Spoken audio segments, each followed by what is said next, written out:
Get into the action all summer long. Listen to that. Summer. Woo! The season's over. The NHL season's over. The NBA season's over. But there's still lots happening at Sports Interaction, including we got the draft coming up. We got free agency coming up for both of those sports, plus tennis, golf, whatever it is you're into, baseball, all happening right now at sportsinteraction.com/SDPN. You can bet on those things. You can bet on free agency and draft. Exactly. And we're going to actually throw a bunch of props up in the Dangles Doozy section as well. And remember, everything's you can do before games, live and play all summer long. Head to sportsinteraction.com/SDPN or download the app to get started. It's 19 plus. Please play responsibly. And, you know, the Matthews stuff seems to be getting a lot of play online, and that's partially because of Travis Yost and myself, because I retweeted something he said. So we'll talk about that in a bit and what Matthews' extension may or may not look like. But if you're not paying attention to the CJ show, you should be. William Nylander's number is going to start with a 9. And that, to me, is that's going to be a really interesting extension because it's one of those extensions that I believe will go 8 years. And CJ said, if you go the full 8 with Willie, maybe you can get that number underneath 9 because that's a gigantic commitment. Mm-hmm. Not that the player is not worth it, but you would actually probably at the end of it save a lot of money. And I don't hate William Nylander at $8 million right now or 8 something. It's not a massive raise. Like in my head, I'm like, oh man, but he makes $6 million. 6.9. Yeah. He makes 7. He essentially makes 7. Mm-hmm. Right? So it's not a massive raise. I know his game has warts, but he's shown consistent development. His playmaking's gotten better. His defense has gotten better. Yep. It's not perfect, yep. But it's gotten better. He's really good at picking guys off at the offensive blue line and the neutral zone. His goal scoring has improved leaps and bounds. He's bigger. He's stronger. Again, it comes back to, it doesn't matter what these guys get in a vacuum. The core 4 hasn't worked at a cheaper number. So you're going to get, like Matthews, it sounds very likely he's going to get an extension. And with that extension will come a raise. And Nylander, sounds like he's going to get an extension. And with that extension comes a raise. So you eat into that new cap space real quick, right? Like, oh man, the cap's going to go up. The cap's going to go. Yeah, and it's going to get eaten. Yeah, well, okay. And I hear that. But where is this big jump coming from is my question. What do you mean? The big jump in the cap. Like, where's it coming from? How many times do I need to explain that to you, my friend? It's hockey-related revenues. Yeah, They have to explain. So here's what happened. Here's what happened. I don't believe this. Why would I not think anything other, or why would I think anything other than this full of shit league is full of shit? It's a math equation, though. It is.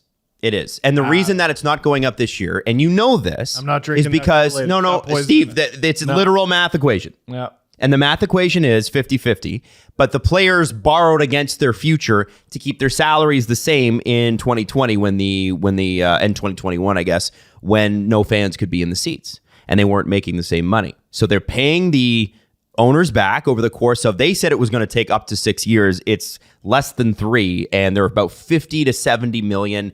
And the Players Association saying, listen, we haven't even calculated everything yet. Neither have the owners. We could be paid off at this point. We just don't know. There are estimates out there, but we just don't know.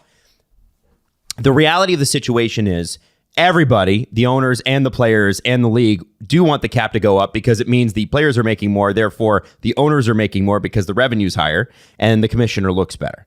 And we know from behind the scenes that the major teams are pushing Gary on raising the cap this year. But Gary's trying to extract something from the NHLPA. That's what's happening right now. And the PA is going to be the PA is going to say, no, we're not going to do that. When does he leave them alone? Regardless of if the cap went up, because it's going to go up $1 million in October. Yes. It's going to be 1 or 1.5. It's going to be pennies.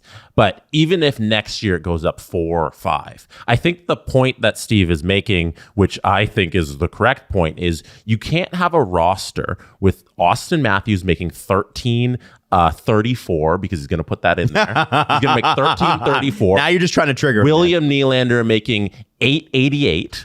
because that's what it's going to be, because that's his number.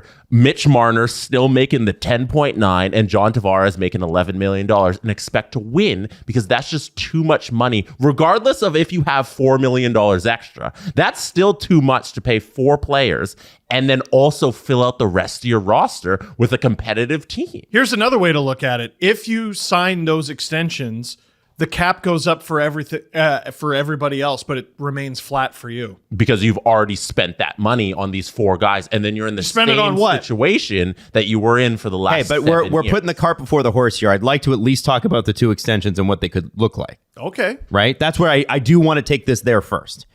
William Nylander in a vacuum at $8.5 to $9 million. Who's upset? Anybody here? In a vacuum, it's fine. I think that's what he's worth. He might score 100 points next year. The number so. CJ did say was 975. 975? That's fucking high. That is really high.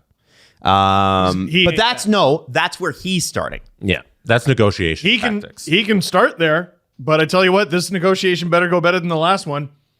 I think you got a different guy in You're not $250,000 shy of Jack Eichel. Well, and that's I agree with that completely. I think it will go differently this time. You have a different guy. And this is the thing about the core 4 not being moved, is if the extensions can't get done, they're getting moved. You can't hold William Nylander for an entire year and then lose him a la Johnny Gaudreau. And I think Brad Treliving knows a lot about that, has experienced that directly, doesn't want to be in that position again. So William Nylander starting at 975 or whatever, to me is just a starting point. It's like when Mitch Marner signed his contract, there were numbers out there like in the 14 millions, like, go eat shit. Like, no way is that going to happen. Let me ask this question. What would you rather have?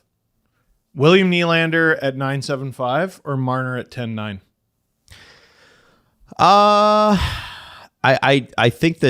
I think 975 isn't going to happen though. Not here, anyway. It's just a rhetorical question. That's a really good one. I don't know. Or a hypothetical question. I mean, it depends on how much money, because that would be, what, $1 million spread or $2 million spread, right? 2 million difference between the two numbers. So how much is that extra? It's 1 million. Yeah. Just over 1 million. 1.2 million. So is 20 extra points worth... is 20 extra points and far superior defense. Far. Then yeah. Well, that's why I don't think you're going to have Willie at that number. I hope not. Yeah, no. I hope not. I mean, CJ did say it was, you get him to the 8 years, it comes down below 9. I don't mind that. Ideally, significantly below 9. And here's where the Leafs can leverage things, because they can pay a bunch of these guys like they have done up front. Pay most of the money in the first 4 years. Contract becomes completely tradable. And by the way, if Nylander signs on or about $9 million, I still think he's the most tradable of the four best players on this team. Yeah, but you don't want to sign guys to trade them. Like, they should definitely build in that option, because you never know how things are going to go. That's my point. If the Leafs are signing William Nylander, be like, all right, if in year 4 this thing isn't working out, then we can trade him. Then it's been a failure along those 4 years. Then we know things didn't go well if we have the crystal ball into the future and they're trading him.